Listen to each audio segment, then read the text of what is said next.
اور ان کو ٹھہرائے رکھو کہ ان سے کچھ پوچھنا ہے۔ تم کو کیا ہوا کہ ایک دوسرے کی مدد نہیں کرتے؟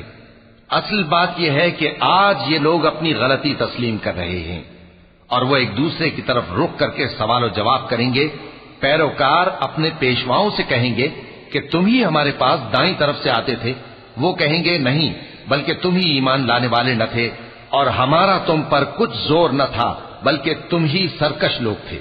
سو ہمارے بارے میں ہمارے پروردگار کی بات پوری ہو گئی کہ اب ہم عذاب کے مزے چکھیں گے۔ سو ہم نے تم کو بھی گمراہ کیا کہ ہم خود بھی تو گمراہ تھے، پس وہ اس روز عذاب میں ایک دوسرے کے شریک ہوں گے۔ ہم گناہگاروں کے ساتھ ایسا ہی کیا کرتے ہیں۔ ان کا یہ حال تھا کہ جب ان سے کہا جاتا تھا کہ اللہ کے سوا کوئی معبود نہیں تو تکبر کرتے تھے اور کہتے تھے کہ بھلا ہم ایک دیوانے شاعر کے کہنے سے کہیں اپنے معبودوں کو چھوڑ دینے والے ہیں؟ نہیں، بلکہ یہی حق لے کر آئے ہیں اور پہلے کے پیغمبروں کو سچا کہتے ہیں۔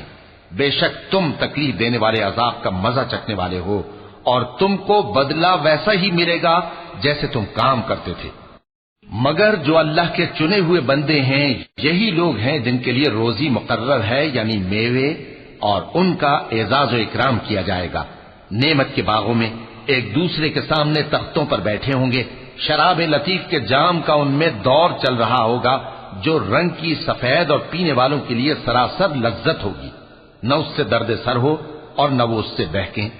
اور ان کے پاس حوریں ہوں گی جو نگاہیں نیچی رکھتی ہوں گی اور آنکھیں بڑی بڑی، گویا وہ گرد و غبار سے محفوظ انڈے ہوں۔ پھر وہ ایک دوسرے کی طرف رخ کر کے سوال و جواب کریں گے۔ ایک کہنے والا ان میں سے کہے گا کہ میرا ایک ساتھی تھا جو کہتا تھا کہ بھلا تم بھی ایسی باتوں کی تصدیق کرنے والوں میں ہو؟ بھلا جب ہم مر گئے اور مٹی اور ہڈیاں ہو گئے تو کیا ہم کو بدلہ ملے گا؟ اللہ کہے گا کہ بھلا تم اسے جھانک کر دیکھنا چاہتے ہو؟ پھر وہ جھانکے گا تو اس کو بیچ دوزخ میں دیکھے گا، کہے گا کہ اللہ کی قسم تو مجھے بھی ہلاک کرنے لگا تھا، اور اگر میرے پروردگار کی مہربانی نہ ہوتی تو میں بھی ان میں ہوتا جو عذاب میں حاضر کیے گئے ہیں۔ تو کیا واقعی اب ہم مرنے والے نہیں؟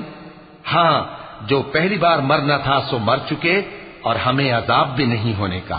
بے شک یہی تو بڑی کامیابی ہے۔ ایسی ہی نعمتوں کے لیے عمل کرنے والوں کو عمل کرنے چاہیے۔ بھلا یہ مہمانی اچھی ہے یا تھوہر کا درخت؟ ہم نے اس کو ظالموں کے لیے بلا بنایا ہوا ہے۔